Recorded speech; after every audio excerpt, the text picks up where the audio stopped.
Bien, vamos a hablar de economía precisamente y vamos a contactar a alguien que sabe de esto, más que nosotros, y que tiene muchos datos y los puede analizar mejor, por supuesto. Está José Vargas de Evaluecom con nosotros para charlar de estos temas. José, ¿cómo estás? Evangelina y Antonio te saludan. Hola. Hola, José. A ver, si está por ahí José. Tal vez esté hablando y no lo estamos escuchando. Bueno, es importante poder analizar estos datos. Sí, y hay que decir que Vargas, que hace mucho tiempo que viene midiendo los datos, Sí. estuvo ahí casi, te diría, prácticamente dio el mismo número hace Ujú. unas semanas atrás de lo que iba a pasar, Exacto, ¿no? exacto. José, ¿nos escuchás ahora? Hol- Hola, buen día, buen día. Buen día. Ahí sí, ahí sí. ¿Cómo estás? Evangelina y Antonio te saludan. Muy bien, un placer. Bueno, muchas gracias por atendernos y poder charlar. Decía Evangelina que fuiste uno de los que estuvo más cerca ahí del índice que dio a conocer el INDEC ayer sobre la inflación. Ustedes venían viendo de cerquita los números.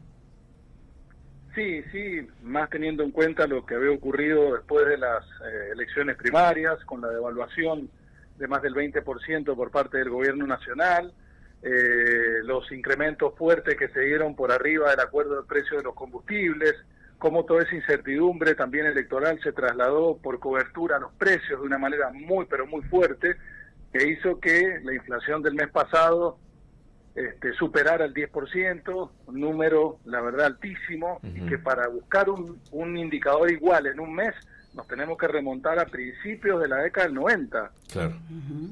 allá en la época de Carlos. Esa época, la época previa a la convertibilidad. Ujú, ujú. Claro. José, el ministro de Economía le echa la culpa a la devaluación del Fondo Monetario Internacional.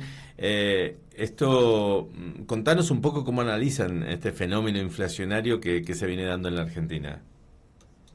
Bueno, el ministro le echa la culpa básicamente porque el tipo de cambio, es decir, el valor del dólar oficial, está muy atrasado. Ujú. Todos los precios en la economía suben a un 90, un 100, un 120% y el dólar oficial subía prácticamente a menos de la mitad. Claro. Entonces, como el gobierno no permitía que el oficial subiera, iba atrasándose, cuando el blue ya estaba casi en 700, y cuando intenta cortar la brecha, automáticamente esa devaluación se traslada a precios. ¿Por Ujú. qué? Porque la mayoría de los bienes o los insumos son importados. Claro. Ujú.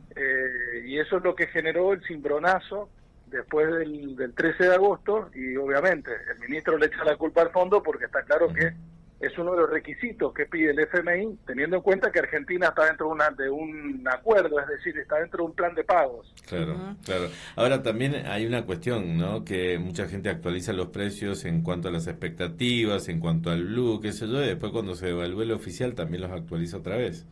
Y se arma Sí, una torta ahí que hay inflación sobre inflación. sí, la verdad que hay una pérdida total de referencia en los precios. Mm. Hay algunos que suben cuando se devalúa, otros suben por si llegan a devaluar, otros suben por las dudas. Ujú. Nadie quiere perder, nadie quiere quedarse corto. La mayoría de los proveedores entrega mercadería a precio abierto porque no sabe a cuánto se va a reponer. Claro. Entonces todos intentan querer ganarle a la inflación. La verdad que la inflación va mucho más rápido y todos terminan quedando presos de una situación de falta de referencia total. Y eso es lo que nos está pasando a todos. Nadie sabe hoy qué es caro y qué es barato. Claro, claro. José, reiteranos, ¿qué número te dio de inflación en agosto en la provincia de Mendoza? 12,4, Ujú. la DEIE dio 12,2 y el Ujú. INDEC dio 12,4 también a nivel nacional. Bien, ¿y qué es lo que más subió en Mendoza? Lamentablemente el rubro de alimentos es el Ujú. que más alto creció, casi con un porcentaje superando el 15%. Después tenemos atención médica, gastos para la salud, medicamentos, el rubro alquileres, equipamiento y servicios básicos, que lamentablemente son los rubros que más impactan dentro de lo que es la canasta básica. Claro, claro. Ahora, ¿tenemos que esperar tener estos niveles de inflación hasta fin de año, digamos, de los 2 dígitos mensuales, teniendo en cuenta, bueno, la devaluación, el plan platita, la cantidad de dinero que va a haber circulando por la calle? Sí, porque además venimos con una inercia muy fuerte que es muy difícil de detener. Ya vemos cómo a medida que nos acercamos a las elecciones aparecen este tipo de medidas por parte del gobierno para incentivar el consumo y que son financiadas con emisión monetaria. Está más que claro.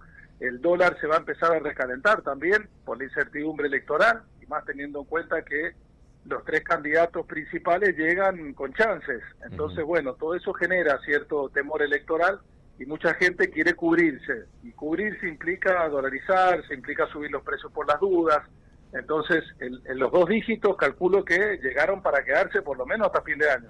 Claro, ahora, ¿qué riesgo hay de que entremos en una hiperinflación? Hay algunos que ya lo están sí, anticipando. Macri lo decía, por ejemplo, Mauricio Macri estuvo hablando de esto, incluso dijo que Massa es un cínico inconsciente en relación a las medidas que ha tomado.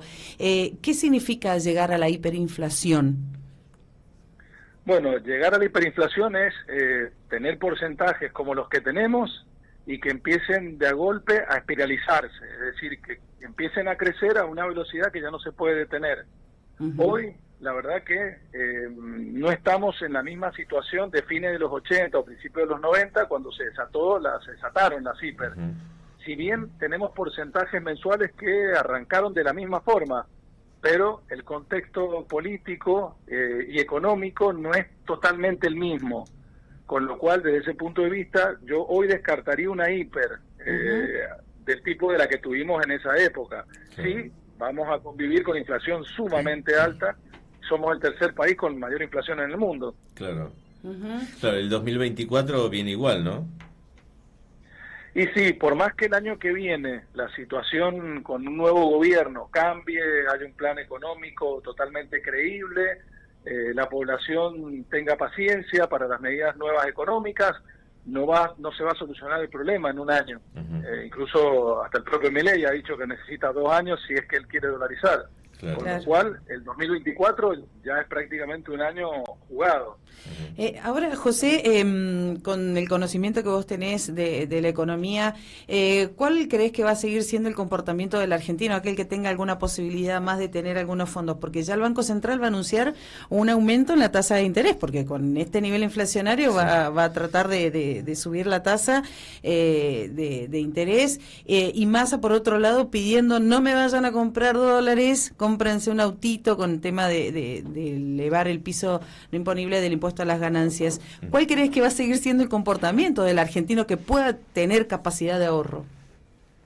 Y el argentino lo que hace es, conociendo un poco el paño económico, la situación y la reciente historia económica, va a intentar cubrirse de la mejor manera posible y depende de sus posibilidades.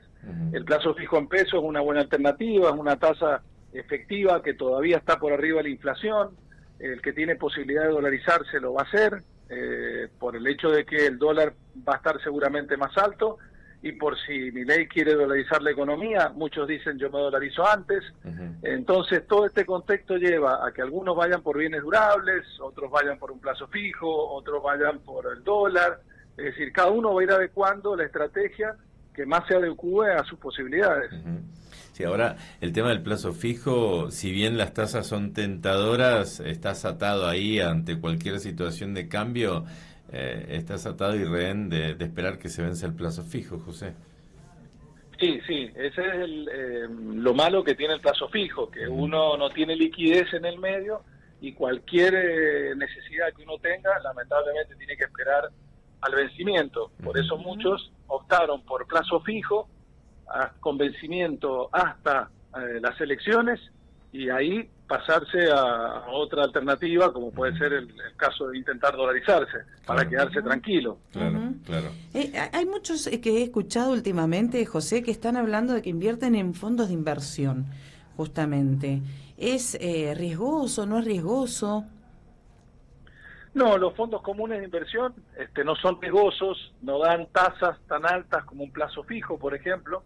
Los fondos comunes son un mix, que hay fondos que se dedican a eso, es decir, toman fondos de muchos ahorristas y hacen grandes apuestas en bonos, en acciones y demás.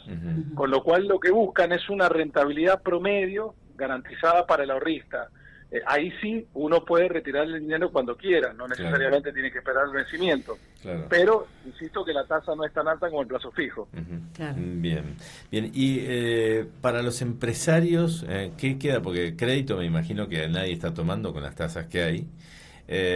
¿Cómo subsistir con una empresa, tener que pagar los 160 y pico de impuestos que tiene la República Argentina y lidiar con el problema de la inflación?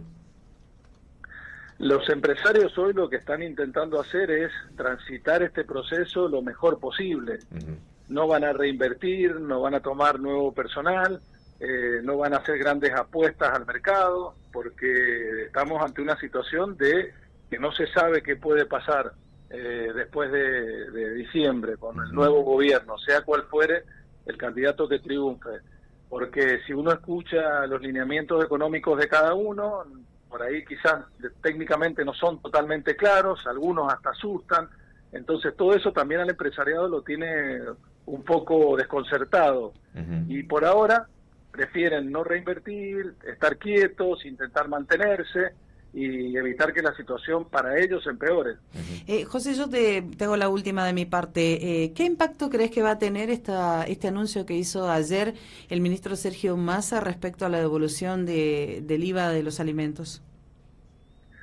Y son paliativos los que viene aplicando el gobierno nacional. Sabemos que no va a incrementar considerablemente el consumo, hay un tope, es un monto relativamente bajo, por ahí incentiva un poco más el uso de las tarjetas, que es algo bueno porque hay mucha informalidad en Argentina, y el beneficio va directamente al usuario, con lo cual es un aliciente, pero no es una medida de fondo. Y como estamos en campaña, seguramente veamos más de este tipo de medidas. Claro. Sí, hay mucha gente que, lo comentábamos esta mañana nosotros, queda afuera porque están en negro, entonces no están bancarizados, no tienen la posibilidad de acceder a la quita del IVA, por ejemplo. Sí, es para un grupo reducido, si bien es una noticia que por ahí genera impacto hasta desde lo mediático, pero está claro que desde el punto de vista económico, es decir, es un paliativo, ni le genera grandes desventajas al gobierno por la recaudación, ni genera grandes beneficios al consumidor tampoco. Bien. José, te agradecemos muchísimo el contacto. No, gracias a ustedes, buen día, hasta la próxima. Dale, adiós. Hasta la próxima.